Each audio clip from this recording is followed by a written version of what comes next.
সকলকে স্বাগত জানাই তোমাদের প্রিয় ইউটিউব চ্যানেল স্টাডি বাংলা 24/7-এ।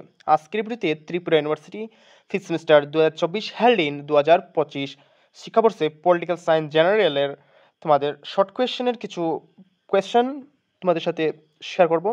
তো থাম্বনেল দেখে তোমরা রীতিমতো বুঝে গিয়েছো। তো ভিডিওটি শেষ পর্যন্ত দেখবে এবং এই চ্যানেল নতুন হলে চ্যানেলটিকে সাবস্ক্রাইব করে রাখবে। তো তোমাদের এই ভিডিও আগে তোমাদের 10 মার্কের কিছু ইম্পর্টেন্ট কোয়েশ্চেন আলোচনা করা হয়েছে। ভিডিও যদি না দেখে থাকো তাহলে অবশ্যই দেখে নেবে, ভিডিও ডেসক্রিপশনে লিঙ্ক রয়েছে। তো এই হচ্ছে তোমাদের সিলেবাস। তোমাদের সিলেবাস অনুযায়ী তোমাদের কিছু কোয়েশ্চেন এখানে আলোচনা করা হবে।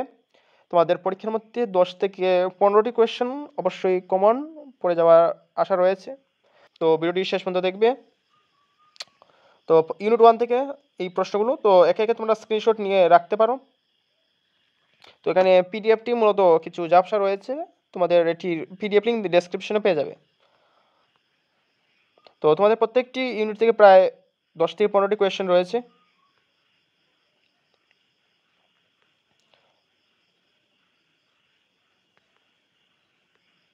তো এগুলো তোমরা দেখবে।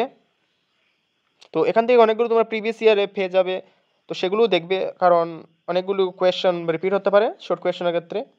তো ইউনিট 4 থেকে প্রথমে যে কয়েকটি ফুল ফর্ম শিখবে, যেমন SAARC, OPEC, WTO, GATT, IMF এবং এশিয়ান।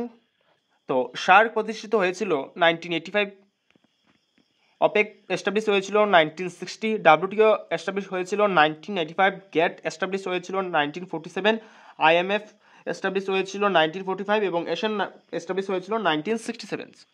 তো এরপরে রয়েছে তোমাদের প্রশ্ন, যেমন what is League of Nation, অর্থাৎ জাতীয় সংঘ কি। যেমন রয়েছে mention two causes of decline of the Leagues of Nations, অর্থাৎ জাতিসংঘের পতনের দুটি কারণ লেখো। বা রয়েছে write two principle of UNO, অর্থাৎ জাতিপুঞ্জের যে নীতিগুলি তা দুটো আলোচনা করো। বা হাউ আর জাজ of international court of justice appointed, অর্থাৎ আন্তর্জাতিক বিচারালয়ের বিচারপতি কীভাবে নির্বাচিত হন। রয়েছে what is veto powers of the security council, অর্থাৎ নিরাপত্তা পরিষদের যে ভেটো ক্ষমতা আলোচনা করো। বা আসতে পারে যে রাইট টু অবজেক্টিভ সার্ক, অর্থাৎ সার্কের দুটি উদ্দেশ্য আলোচনা করো বা সার্কের দুটি বৈশিষ্ট্য আলোচনা করো।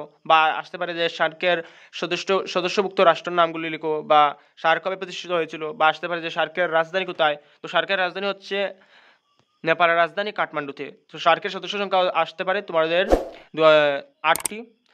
তো এই হচ্ছে তোমাদের 4টি ইউনিট থেকে কিছু ইম্পর্টেন্ট কোয়েশ্চেন।